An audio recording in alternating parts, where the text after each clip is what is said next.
Guys, good morning. তোমাদের আগের দিনের ব্লগেই বলেছিলাম মাম্মি পাপারা আসছে, তো দেখো এসেও গেছে।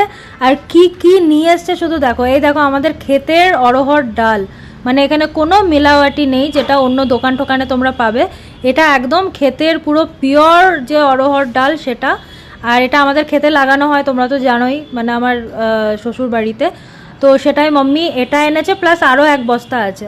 আর এই দেখো আমাদের গাছের কাঁঠালও এনেছে মাম্মি, এঁচোড়, মানে এটা বানানো হবে তরকারি। তারপরে দেখো রসুন এনেছে, দেশি রসুন। এখানে যেহেতু একটু মোটা মোটা ধরনের রসুন পাওয়া যায় এই জন্য। আর তার সাথে এই সব কিরানার যত বাজার পেরেছে সব এনেছে, মানে প্রত্যেক 1 বছরের মশলা এনে দিয়েছে জানো, হলুদ গুঁড়ো, লঙ্কা, জিরে সব মানে পিষিয়ে ওখানে গুঁড়ো করি। আর এই দেখো এই আর এক বস্তা ডাল, কত ডাল এনেছে, মানে 1 বছর হয়ে যাওয়ার মতো এত জিনিসপত্র এনেছে। প্লাস এখন সাজাচ্ছে, সেটা তোমাদেরকে দেখাবো যে কি কি এনেছে। দেখো এখন টেবিলে সব